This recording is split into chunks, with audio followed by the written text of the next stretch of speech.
Hey, I'm Mac. Welcome back to my channel. First, some housekeeping points. Uh, Thank you for your patience. It's been a pretty tumultuous, last month and a half for me personally. I'm doing fine now. So it's Return of the Mac.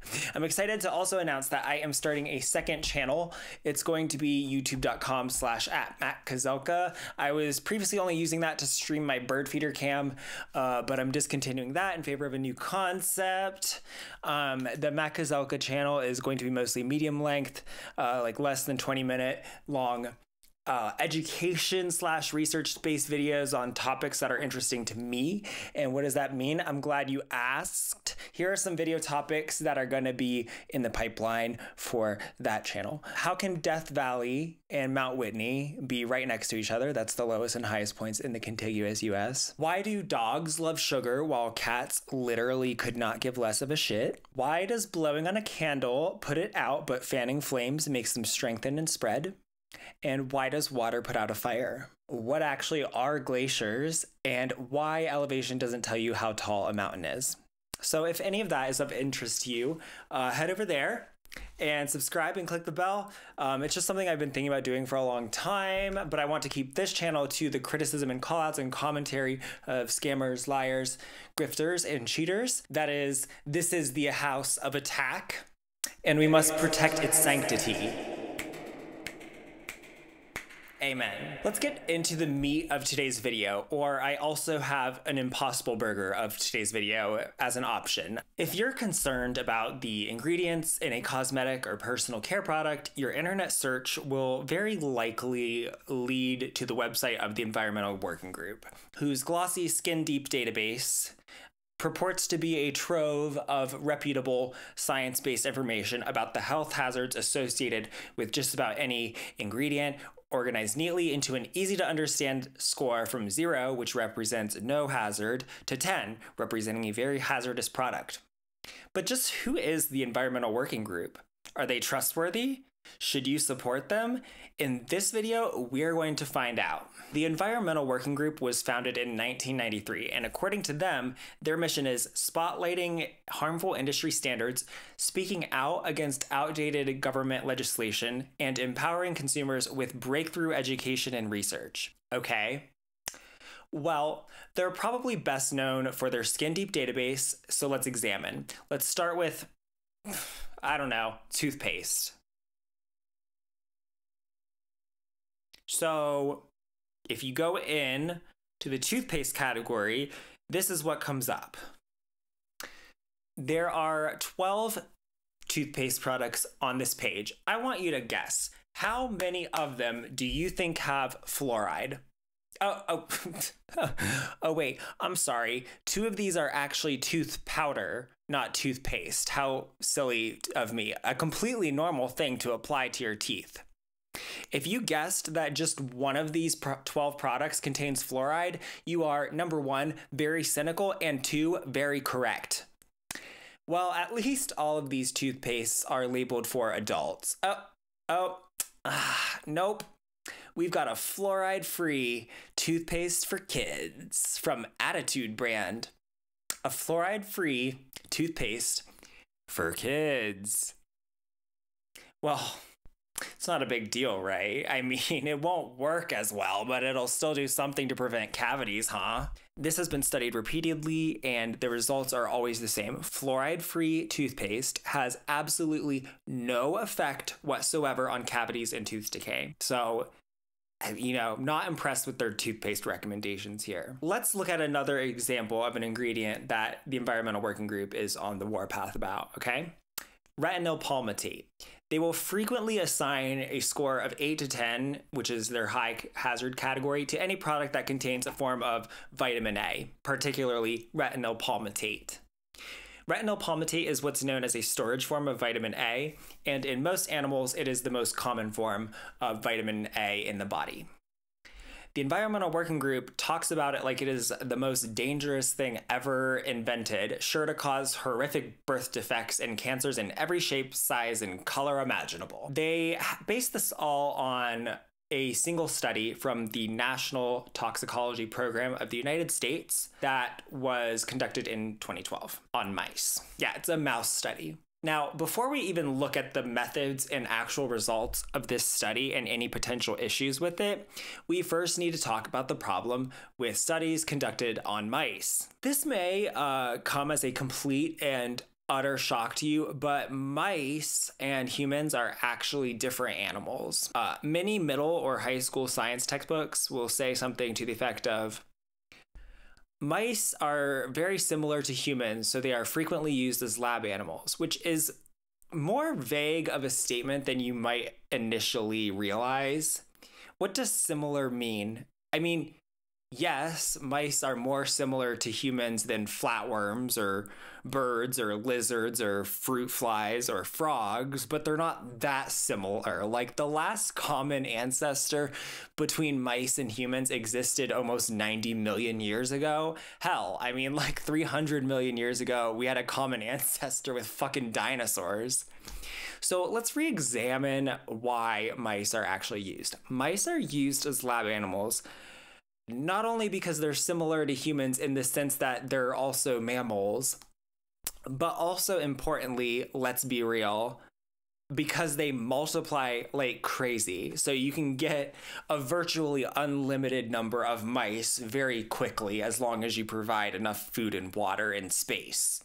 And compared to other animals, mice are likely to elicit fewer objections to their use in lab research from people. They're the most similar animal to humans that wouldn't be very difficult or expensive to acquire a large number of, and that would not be met with overwhelming outrage. It's also worth noting that the mouse research paradigm is a very old practice. So the questions that were being answered back when mouse research became a common accepted practice were much more likely to have the same answer in humans and mice. The questions being asked now are much more specific and complex. And those complexities are where the differences are likely to be. You don't really have to be a scientist to see how limited the applicability of mouse research can be to humans, okay? Mice can get along just fine eating rotten food and garbage and living in filth. Humans will be killed by that pretty quickly if it goes on for a very long time. How about this? The oldest mouse ever recorded died when it was 9 years old. Are you questioning, oh my God, what happened to it? Was it killed? Did it have a disease? No, you're not. You're probably like, holy shit, a mouse lived for 9 years? That's crazy. And that's the record for the oldest mouse ever.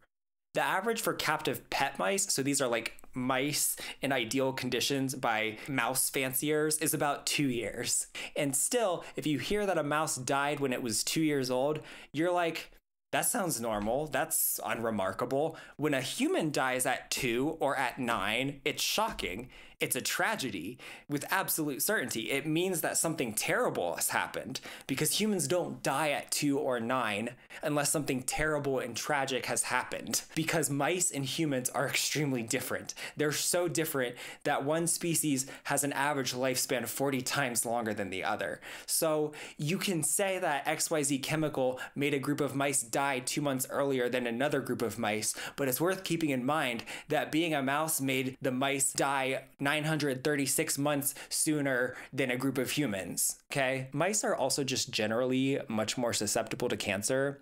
This makes sense when you consider this from like an evolutionary perspective. If the individuals in a species are usually killed by predators within like 6 to 12 months, which is true of wild mice, there's basically going to be no natural selection for individuals with more effective tumor suppression, because cats, hawks, owls, snakes, and lizards are going to ensure that cancer risk remains more of a hypothetical thought experiment for the vast majority of wild mice.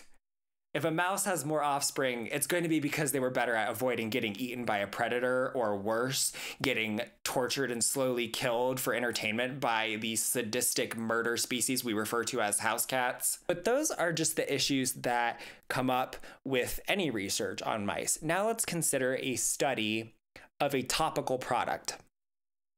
First of all, you might not be aware of this, but Mice are really, really small, so it's going to be relatively easy to administer a proportionally absurd amount of a topical product to them over a percentage of their body that would be comparable to a human getting a bathtub full of it. Which is pretty different from the way that topical products are usually applied in practice. Second of all, there's another problem with applying a topical product to an animal. One that I'm sure any pet owner can readily identify, and that is that topical doesn't really mean topical with an animal.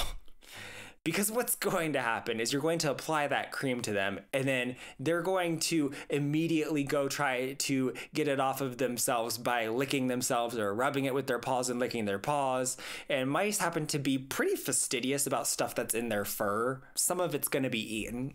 So with all of that in mind, what is this study that the Environmental Working Group and similar organizations cite as their rationale for giving retinol palmitate such a high hazard score? Well, the study they cite is ominously titled TR 568. It was run by the National Toxicology Program, which is run by the U.S. Department of Health and Human Services, but it has the subtitle Photocarcinogenesis Study of Retinoic Acid and Retinol Palmitate in SKH1 Mice. It's worth noting that this is not a peer-reviewed publication. In this study, they took groups of 36 male and 36 female mice and applied to each group 5 days a week a control cream, a retinoic acid cream, a retinol palmitate cream, or no cream at all, and then expose them to simulated sunlight at one of two strengths or none at all for 40 weeks, followed by a no treatment period of 12 weeks, after which point they were euthanized. There were also separate groups of 36 female mice that received control, retinoic acid, or retinol palmitate cream and were exposed to either UVA only or UVB only rather than simulated sunlight for 40 weeks, followed by a 12-week no treatment period, after which point they were euthanized. And if you, like me, live in the United States, yes, your tax dollars are paying for this. The study authors point out several differences between mice and humans in the introduction as well. Notably, number one, that even the thinnest skin on a human has an epidermis that is at least 5 to 6 layers of cells deep, with a thickness measuring around 70 micrometers or so for something like the thigh or wrist, to well over 300 micrometers for an area like the bottom of the foot or a fingertip. Whereas mice have skin that is just 1 to 2 cells deep and about 10 to 20 micrometers thick all over their body, and they don't have anything thicker than that. Two, that these mice do not get the same type of skin cancer as humans do, and that most tumors on them are actually a specific type of benign tumor that is comparatively rare in humans. And three, that these mice are extremely prone to skin cancer to begin with. So what were the results? So for the no cream mice, they had decreased survival and increased tumors in the groups that were exposed to simulated sunlight, and it was worse the more sunlight they got. Also, the UVB group had decreased survival and increased tumors compared to simulated sunlight, whereas UVA had increased survival compared to simulated sunlight. So UVA was not as bad as simulated sunlight, which was not as bad as UVB. So basically the takeaway is that UVB seems to be the harmful component of the sunlight more so than UVA. And that was for all the mice that did not get any cream, okay? So for retinol palmitate, the mice that had retinol palmitate applied exhibited earlier skin lesion onset, decreased survival, and increased multiplicity of skin lesions and tumors, but not higher incidence of them than the control cream mice. Control cream? Wait, what? Yeah, so we need to talk about the control group because there's two different sort of controls here, okay? There was the no cream group that I talked about, and then there's also a control cream group that got a cream applied with no retinoids in it. And here's where it gets a little bit dicey, because for all levels of sunlight, including none, application of the control cream was associated with decreased survival, earlier skin lesion onsets, an increased number of lesions, and increased incidence and quantity of benign tumors, and increased incidence and quantity of malignant tumors compared to the mice that had no cream applied. And in fact, the incidence of benign and also malignant tumors was so high in the control cream group that it made it impossible to detect an increase, if any existed, in either of the retinoid groups. So I guess if you really are going to accept the results of the study as a significant result and applicable to humans, then you should basically stop using all creams, because not only did the mice that got retinol palmitate have decreased survival compared to the control, but the control cream group had significantly decreased survival and such a dramatic increase in rates of cancer compared to the no cream that it was not possible to detect if incidence was further increased by retinol palmitate.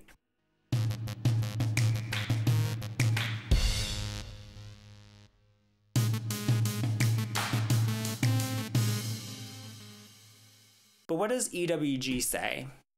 Well, first of all, this is not how the page appeared when I first started researching and writing this video. So clearly they are changing their tune here, but it's almost worse this way. Okay, currently, EWG helpfully says retinol palmitate is rated a 1 to 9 on their hazard scale.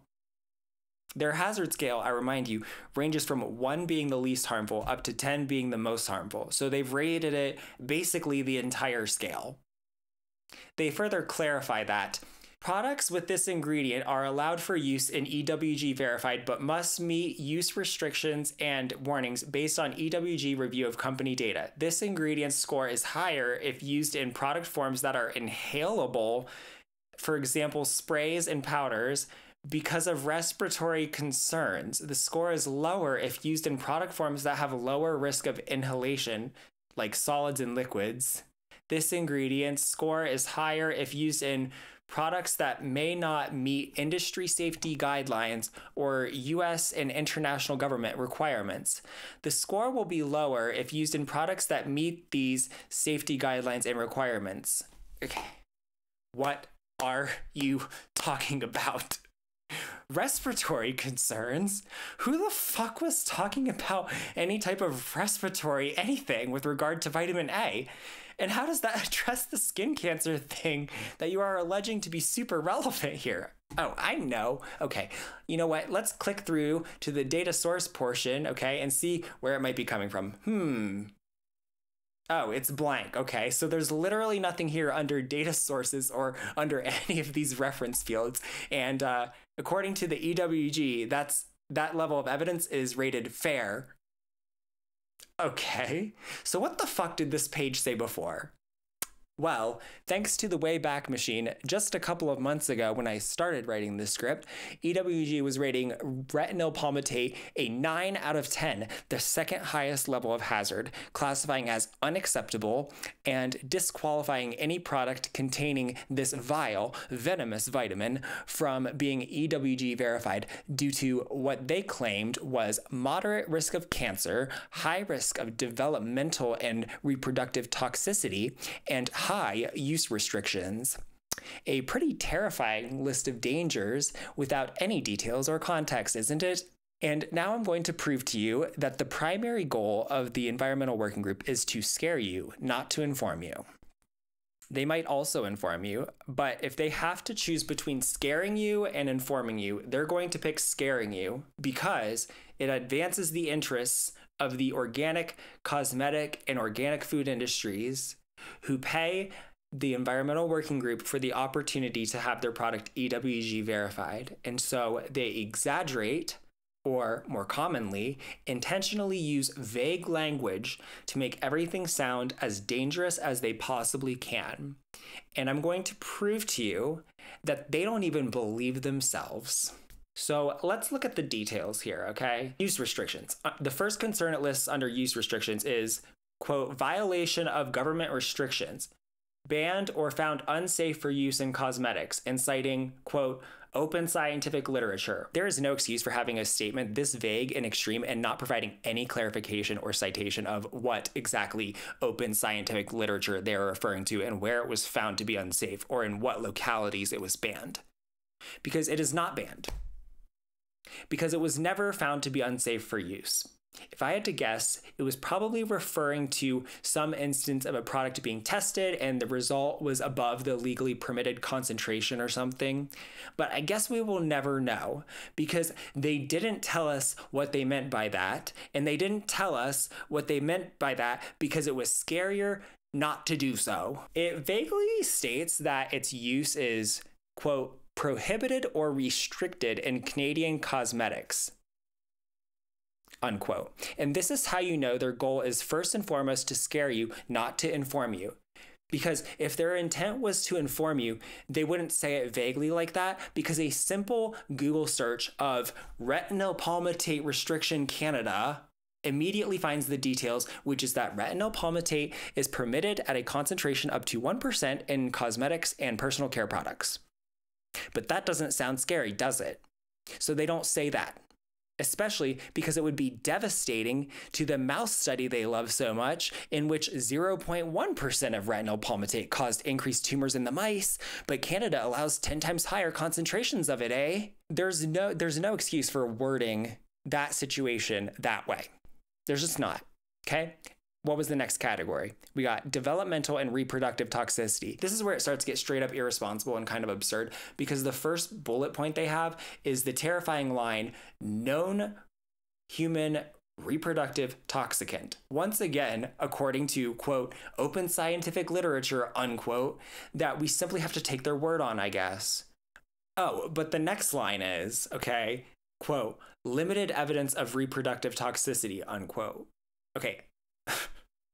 I'm sorry, is it a known human reproductive toxicant, or does it have limited evidence of reproductive toxicity? Because those are two contradictory statements. And if you actually believed the first statement, you wouldn't dare put the second statement in, lest you mislead someone into thinking it is only limited evidence. You just wouldn't, okay? But the Environmental Working Group puts those two statements right next to each other on the same page because they don't actually believe that it is a known human reproductive toxicant. Further cementing that the Environmental Working Group doesn't believe their own fear-mongering is the third statement that, quote, one or more animal studies show reproductive effects at low doses, which would be an absolutely nonsensical thing to say about something that was actually a, quote, known human reproductive toxicant. If something is already known to be a human reproductive toxicant, why are you still bringing up animal studies? Animal studies are for when we don't already know what it does in humans, okay? But they bring them up because it's the only evidence there is about it. Because it is, in fact, not a known human reproductive toxicant. Next category, okay? Enhanced skin absorption. Yeah. I would hope so. That's literally the point. I'm not sure if they mean systemic absorption or what here, but yeah, of course your skin absorbs it. That's not the same as your system absorbing it. And just because your system absorbs something doesn't mean it is harmful. Oh, but what's our next category here? It says biochemical or cellular level changes. Quote, produces excess reactive oxygen species that can interfere with cellular signaling, cause mutations, lead to cell death, and may be implicated in cardiovascular disease. Okay, that's basically true of like half the substances that exist in this universe, and it is so vague and wildly speculative that it's difficult to even respond to it. Are they actually suggesting that vitamin A causes heart disease because it causes a reactive oxygen species? That's such a bizarrely speculative and nebulous thing to even bring up, okay? Also, cell death is often a good thing, okay? You need cells to die so they can be replaced with fresh ones. You do it all the time. In fact, we have a word for cells that have managed to evade cell death. It's called cancer. Oh, speaking of which, speak of the devil, next category is cancer. First, they say, quote, one or more animal studies show tumor formation at very low doses, unquote. Referring to the mouse study, even though they didn't cite it here. Instead, they refer you helpfully to the, quote, open scientific literature, which I'm sorry, but the way they just put open scientific literature in every spot instead of actually citing the source for their claim is inexcusable, okay? You have the claim you're making, right? Why are you not saying which source it came from? Do they not know? Is the source too embarrassing? Why is it that they have the time and capacity to state the same vague, redundant point here multiple times, but they don't seem to have the time to actually put a hyperlink to the specific source for each very serious claim they're making? I'm sure it's not because the paper they would cite would be very specific about what it was looking into in its title, and that would undermine the vague, scary claim in the left-hand column of this. Because after all, the next claim they make, quote, cancer, limited evidence, unquote, would likely not be so impactful with the title of the limited evidence right next to it. So it's better to let your imagination fill in the rest. After all, what species are we even talking about? What kind of cancer? How frequently? When or how much was applied? Was it taken by mouth? Was it a study at all? We don't know. All we have is cancer. Limited evidence, because they don't want to narrow it down, and they, at best, were too lazy to provide the actual link to the supposed open scientific literature, or at worst are deliberately withholding it because it weakens the case for why you should be afraid. Then, clearly, because the evidence is so good already, they have the audacity to list that, quote, one or more in vitro tests, meaning not even on an actual animal, but rather on some mammal cells in a petri dish, showed positive mutation results. Are you fucking kidding me right now? Are you fucking kidding me with this right now? Positive mutation results? It was cells in a fucking petri dish from an unidentified mammal. And you're not even sure if there was one test or if there was more than one test. You're deliberately saying one or more because you only found one, and you just say one or more because that sounds scarier, even though it shouldn't be scary at all, because shit that happens in a petri dish is even more meaningless than what happens in a mouse.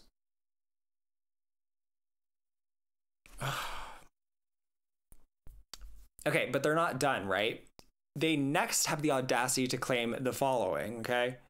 One or more in vitro tests on non-mammalian cells show positive mutation results. Like, I don't have words for how much I don't give a shit about what happened in non-mammalian cells in a petri dish, okay? There's a concept in the analysis of clinical data of statistical significance versus clinical significance. A paper might have a statistically significant result, but that result could be completely and totally irrelevant to clinical practice. An in vitro test on non-mammalian cells is not clinically significant. There is no explanation for why this would ever be included on this page, other than the simple fact that the person who put it there does not know what they are talking about and is unqualified to be giving advice and information on this topic. Okay, first of all, if you have evidence from an actual animal study, it is extremely weird to then mention in vitro shit, and even weirder to mention in vitro shit on mammal cells as evidence, and then go on about non-mammal cells. That's insane. There's no... In vitro tests are for guiding future animal or human studies. They are not for making actual health decisions, because the vast majority of findings of in vitro tests do not hold up when follow-up studies are done on animals or humans. Okay?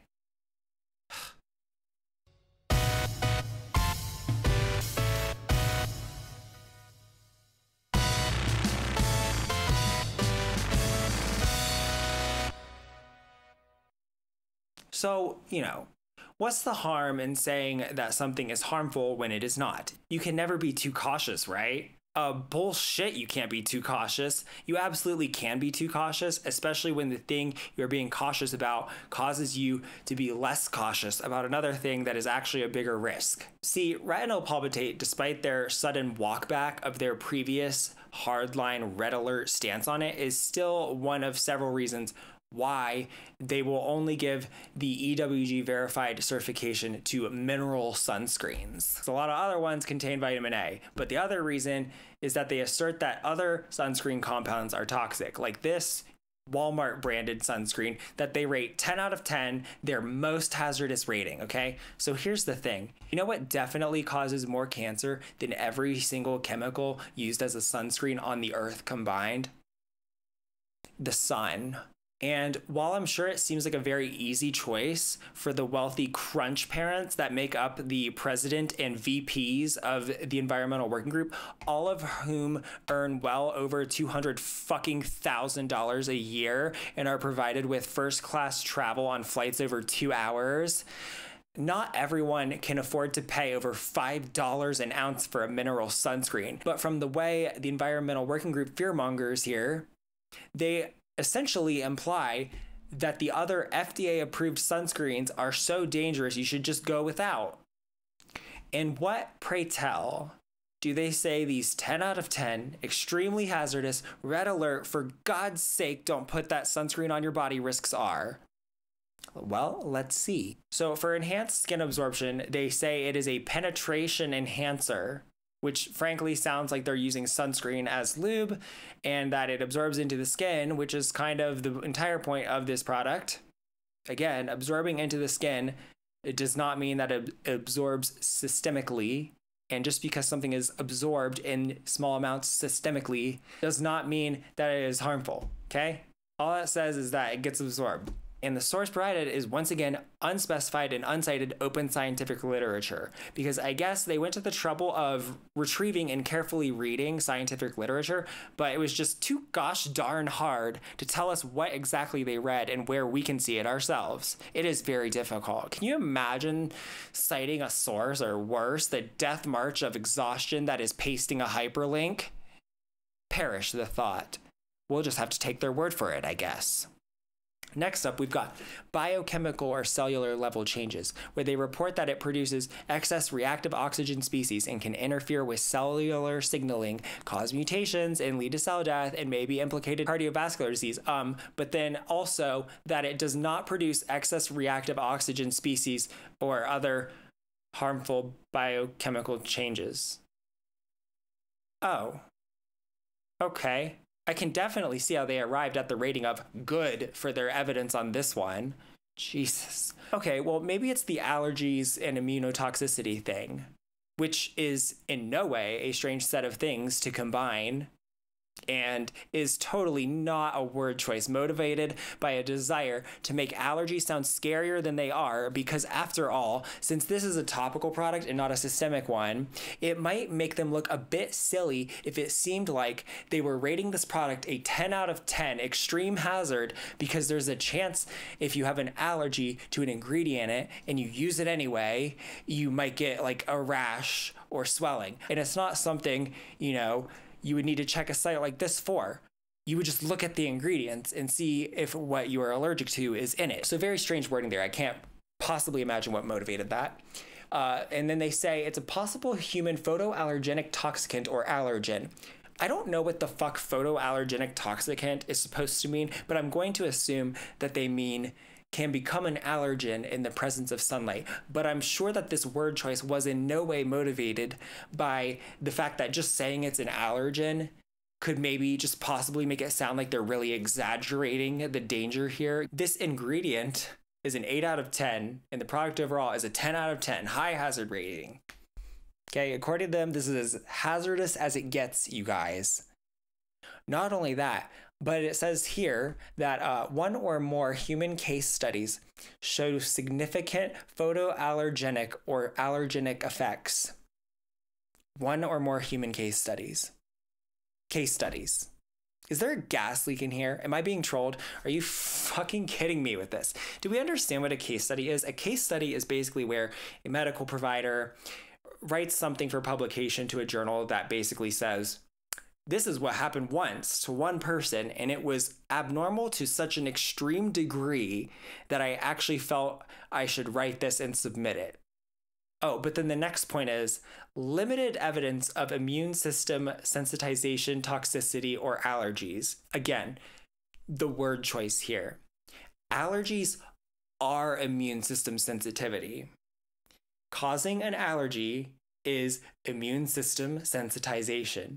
Everybody understands what allergy means, so it is difficult to imagine any reason for wording it as immune system sensitization toxicity, which is a very unusual and scary sounding phrase that is not widely understood or used either in medical practice or by the general public, followed by, quote, or allergies, which is a concise, correctly used, medically precise term here that is basically universally understood and used by both practitioners and the general public, other than to scare people, okay? By every other metric for evaluating word choice, allergies is the superior way to phrase that. It is accurate, it is more precise, it is more concise, it is easier to understand, it is the accepted term for immune sensitization. So why are we using an unnecessarily nebulous and verbose circumlocution that nobody has ever heard before and then going, or allergies? Right. So let's continue. What else do we have here? The last item here is not likely to be an immune system toxicant or allergenic in humans. Now, you'll certainly want to avoid these extremely hazardous, extremely toxic FDA-approved sunscreens. So better look at the safe, mineral-based, EWG-verified products whose manufacturers don't use anything any human has ever been allergic to, and that pay 1% of their revenue on top of thousands in sliding scale fees to the Environmental Working Group for that Environmental Working Group verified certification. You can't be too cautious, and you can trust that the Environmental Working Group is impartial to the companies that pay them truckloads of money for that certification on their formulation, or even bigger truckloads of money in consultancy fees for their assistance with reformulating that product.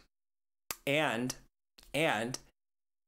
you can have additional peace of mind about anti-aging products because you can be sure that you don't need them due to the fact that you were born yesterday. Guys, this allergy category was the primary rationale for rating this ingredient an 8 out of 10 and the Walmart sunscreen as a 10 out of 10. What is going on here? How is anyone supposed to get any actually applicable information out of this?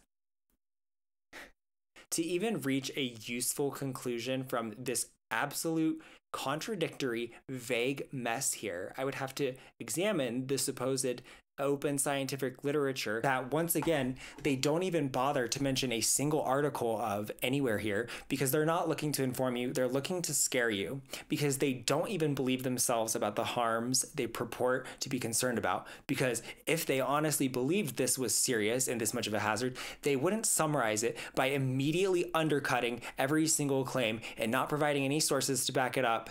That would be reckless and irresponsible if you actually believed this stuff was that harmful. But they know they are massively exaggerating, so it doesn't matter what's actually true or if what they're saying is contradictory because they're not trying to inform you about what's true. They're trying to make sure you're scared of products that aren't paying them a percentage of revenue on top of non-disclosure agreement dollars and in consultancy fees every 3 years for recertification. Okay, here's the reason why we don't have a ton of approved sunscreen ingredients in the United States as compared to other regions. It's because in most other places, sunscreen is regulated as a cosmetic product, whereas in the United States, it's regulated as a drug, which is a far more daunting approval process to go through than the process for a cosmetic.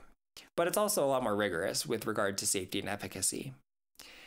Now, it's definitely worth checking to ensure reef safety of your chosen sunscreen if you are going to be swimming in the ocean. Damage to reefs is why oxybenzone has been banned in Hawaii, and that's a legitimate reason to not use it in the ocean or in areas where it could drain to the ocean. Personally, I live in Utah, so I'm not terribly concerned. All drains might lead to the ocean in Finding Nemo, but in the Great Basin, nothing gets to the ocean. The only reef my sunscreen could hit is Capitol Reef, and the only swell I'm catching is the San Rafael swell, baby girl. While their Skin Deep database is likely the thing that the Environmental Working Group is best known for, they don't limit themselves to lurking in a single alley to jump scare out of, okay? when they're not jumping out of a shadowy corner of pseudoscience to yell, retinol palmitate, they're probably hiding underneath the bin of literally poisoned, conventionally grown strawberries at the supermarket, waiting for unsuspecting shoppers to pass by so they can jump out and shriek, pesticides. Figuratively speaking, anyway. Every year, the Environmental Working Group publishes their Dirty Dozen list, which, despite sounding like perhaps some kind of sexy fireman calendar, is actually a list of conventionally grown produce that has been reported to contain the most pesticide residues, which was significantly more difficult to jack off to, but not impossible.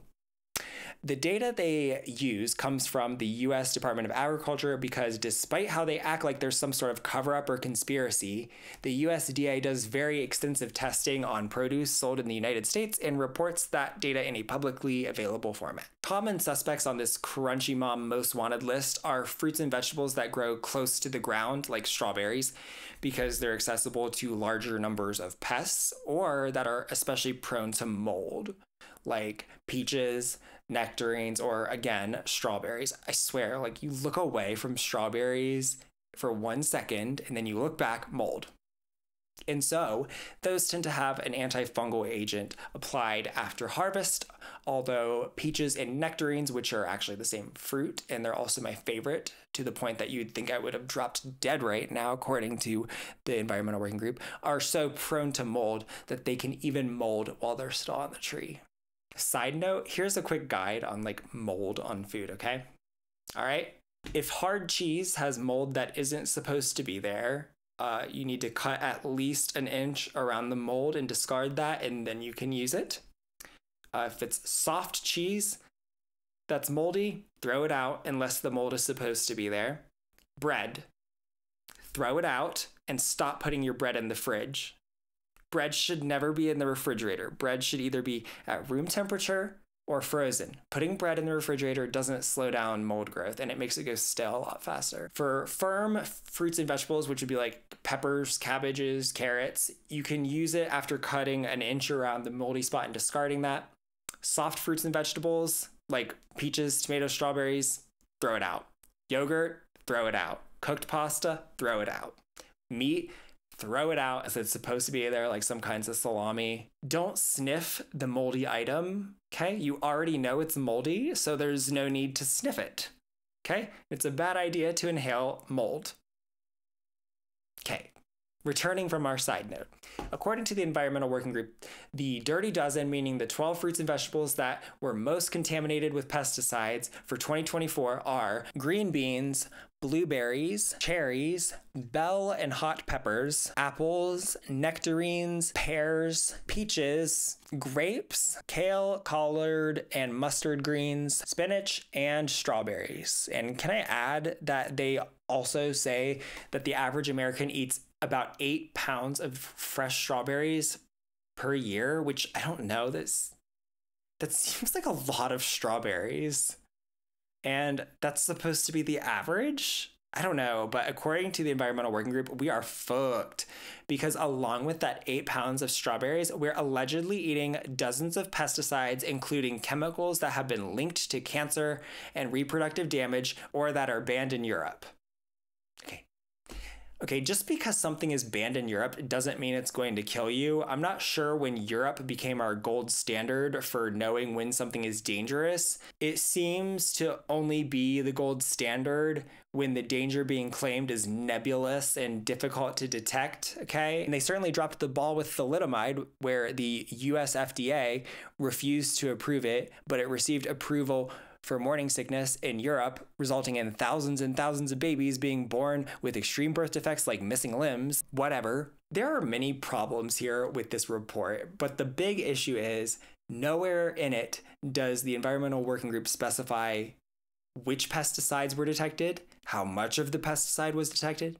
Instead, they just report a number of pesticides as if all pesticides and all amounts of pesticides are just equivalent in hazard, which is ridiculous. For pesticides used in the United States, the EPA evaluates and establishes an estimated reference dose, which is an amount of a chemical that a person could be exposed to every day of their life for their entire lifetime and be unlikely to be affected by it. When the actual data looking into the 10 most commonly detected pesticides on each item on the Dirty Dozen list was evaluated by Carl Winter and Josh Katz of the UC Davis Department of Food Science and Technology in a paper published in the Journal of Toxicology, they found that for the 10 most commonly detected pesticides on strawberries, the reference dose was 8,180 times higher than the mean exposure for the pesticide closest to approaching the reference dose, which was Captan. And for the other 9, the reference dose was 13,500 times to 62,500 times higher than the amount you'd be exposed to by eating an average amount of strawberries over your lifetime. Of all the foods on the Dirty Dozen list that year, the test result that came closest to the reference dose was methimidofos on bell peppers, where the reference dose was only 50 times higher than the mean lifetime exposure from eating bell peppers. Okay, and that was the only result where the reference dose was less than 100 times of the mean exposure. Of the 120 exposure levels, they looked at the 10 most common pesticides for each of the Dirty Dozen items, so that's 12 times 10. Only 7 were more than 1/1000th of the reference dose. 3/4 of them were below 1/10,000th, and almost half were below 1/100,000th. Furthermore, the reference doses are usually determined based on multiple animal tests across multiple species, where they're exposed to the chemical every day to determine the maximum amount that causes no observable adverse effect. How is this different from the retinol palmitate study? It's different because here we're looking for a level that definitely does not do anything to the animal. We're not looking to see does it cause harm to the animal? And if it causes harm, we're going to assume it harms us. We're looking for if it definitely does not harm any of the animals being tested, right? So the lowest result from the most sensitive species is called the no observable adverse effect level. And the reference dose is set at 1/100th of that amount. So it's 1/100th of 1/100,000th for some of these. The problem with putting out a list like this is you're scaring people for no reason about the supposed dangers of pesticides, and it makes people afraid of buying and eating produce, and not everyone can afford to buy organic. All of this is based on nebulous claims this might be, maybe, weather permitting, causing cancer or reproductive harm, despite no evidence that it does, and extensive testing showing it not being at even 1/100th of 1/100th of the level that causes any detectable effect, when there's actual data showing that increasing your daily consumption of fresh fruits and vegetables by 100 grams is correlated with a 10% reduction in the risk of cancer, not to mention cardiovascular disease. Okay? How do you like them apples? So I'm sorry, but I'm not worried about pesticides. And neither is the Environmental Working Group. Yeah.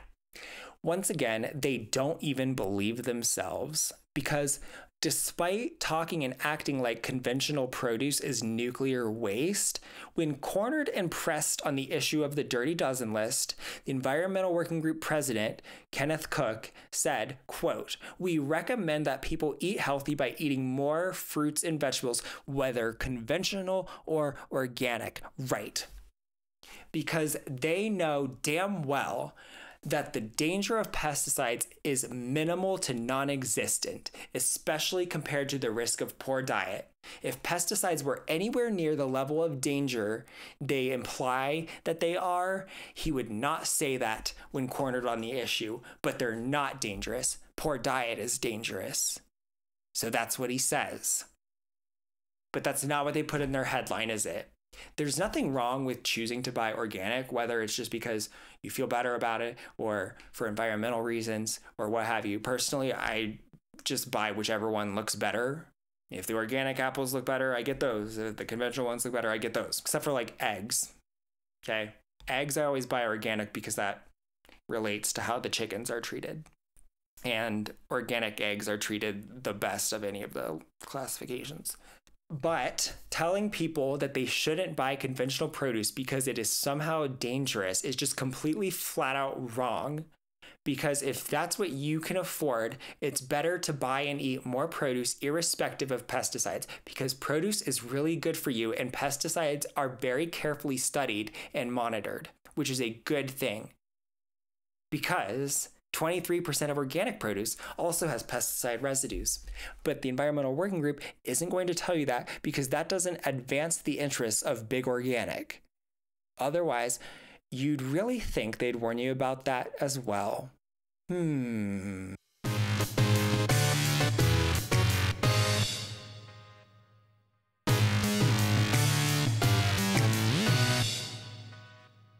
Now, you would think having you cower in fear of the obvious carcinogens, neurotoxins, and endocrine disruptors, or whatever bullshit they're trotting out next in your food, would mean their work here is done, but you would be wrong, because that's not your entire meal, okay? No, sir. What about that glass of literal poison next to you that you call tap water? The Environmental Working Group helpfully has a page where you can enter your location and they'll give you a report on the water quality of your area. And it shows it in terms of their own original guidelines for limits on, quote, contaminants they came up with that aren't in line with any reputable medical organization guidelines or evidence. But okay. Let's look at my area, Draper, Utah.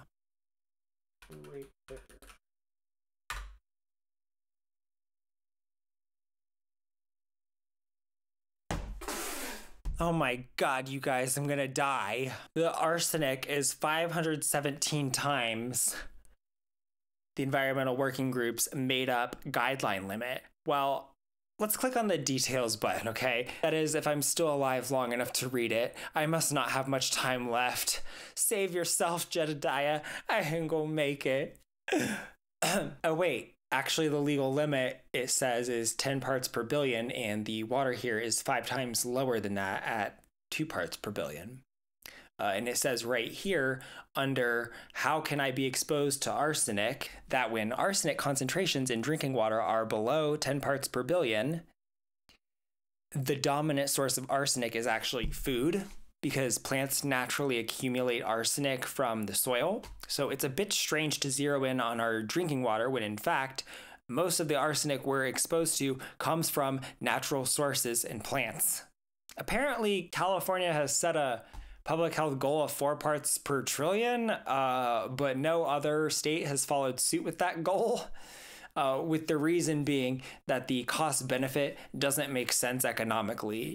You have to consider that filtering arsenic down to parts per trillion levels extremely costly and subject to diminishing returns, especially considering that at the 10 part per billion level and below, water is not even the major source of exposure to arsenic. Arsenic is a chemical element, so we're talking about removing atoms, which likely would only be possible through reverse osmosis, which is very energy intensive and wastes over 80% of the water that goes in, and for very minimal benefit.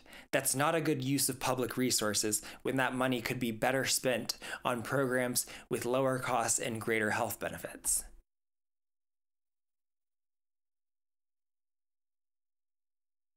It's the same for all these other contaminants, because despite the terrifying blah blah blah times the health limit all over this page, the Draper water system, in fact, is fully in compliance with the federal evidence-based, science-backed guidelines.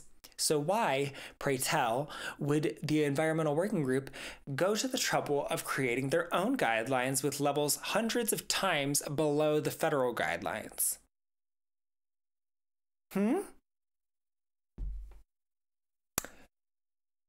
Well, you see, if you scroll past these terrifying numbers and cancer warnings to the call to action, they actually helpfully have a water filter buying guide. Phew, what a useful resource. Super interesting that it also says they receive an affiliate commission on every water filtration system sold. If I were a cynical person, which I am not, I would suspect That might motivate them to lower their guidelines far below what the scientific and economic consensus is, but I would be wrong about that. See? Because when questioned about that fact, the Environmental Working Group responded with a statement saying, quote, "The organization earns very little from the affiliate program," unquote. To that I would say, then leave the affiliate program right away. It is a massive conflict of interest and it looks fucking terrible for your credibility. So if you earn so little from it, what's the problem? Just leave it. Just leave it. You earn very little from it, right? So it surely can't be worth this reprehensible conflict of interest muddling your message, can it? Okay. Here's what I'm frequently left wondering with this shit. Do these people drink alcohol? You know what causes cancer? Alcohol. It is literally legally required to be printed on the label that it does. Okay? Like, having one drink per day has been found to be associated with a 1.3-fold increase in the risk of esophageal cancer, and for women, a 1.05 to 1.1-fold increase in breast cancer. Okay? Having 2 to 4 drinks per day has been associated with a 1.8-fold increase in the risk of mouth and throat cancer, a 1.4-fold increase in the risk of laryngeal cancer, a 1.2-fold increase in the risk of colorectal cancer, and for women, based on the data from 118 studies, a 1.23-fold increase in the risk of breast cancer. More than 4 drinks per day is associated with a 5-fold increase in the risk of mouth and throat cancer, a 2.6-fold increase in laryngeal cancer, a 5-fold increase in the risk of esophageal cancer, a 2-fold increase in liver cancer, a 1.5-fold increase in colorectal cancer, and for women, a whopping 1.6-fold increase in the risk of breast cancer, which is pretty extreme when you consider what the risk of breast cancer already is. Alcohol is estimated to be the cause of about 4.8% of cancer cases in the United States and about 3.2% of cancer deaths. Like, all the supposed carcinogens that the Environmental Working Group is warning you about, wish they could approach numbers like that. Okay? Those carcinogens dream about being that successful. They are all in carcinogen psychotherapy because of the self-esteem issues that alcohol has caused them, and their therapist is telling them there's nothing wrong with just being a potential carcinogen. Your self-worth isn't determined by the fact that nobody can even confirm if you've ever caused a single cancer case ever in your life.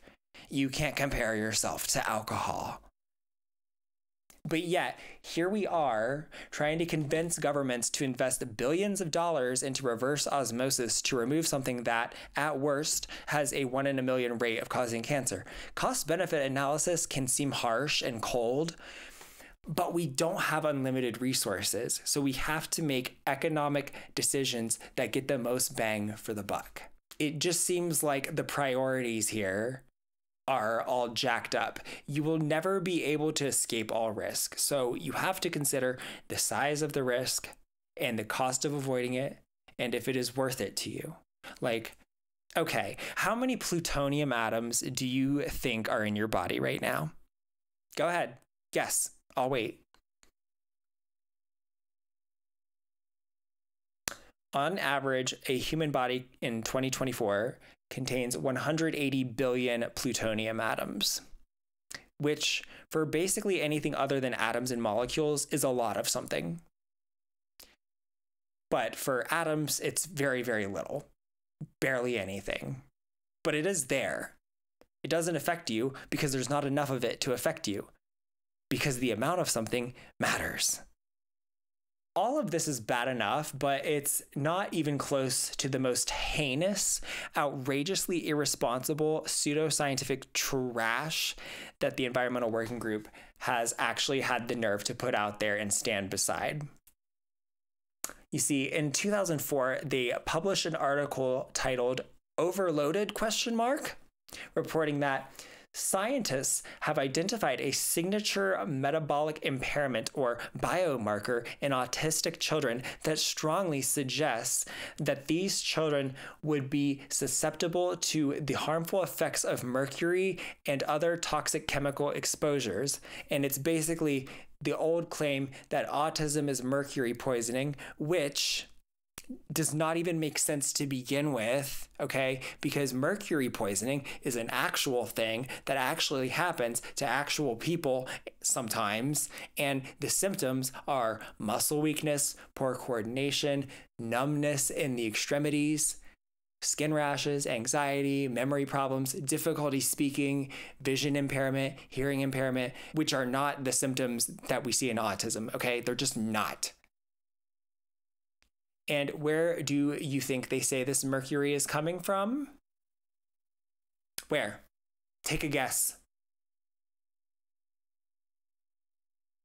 If you said vaccines, you are right. In case anyone isn't clear, vaccines do not cause autism. Listen, it's true that vaccines might seem magical with how much human suffering they have prevented. They're really awesome, okay? But they're not magic, okay? So the idea that you think a vaccine is all it's going to take to make your baby as awesome as me is absolutely ludicrous, okay? It's the MMR vaccine, not a miracle, honey. Just to review, in case anyone has forgotten what that whole controversy was, until 1999, many vaccines that were on the schedule of infant and children's immunizations contained a bacteriostatic and fungicidal agent called thimerosal. Thimerosal is a kind of unusual looking molecule, having an ethyl mercury glued onto benzoic acid by a sulfur atom.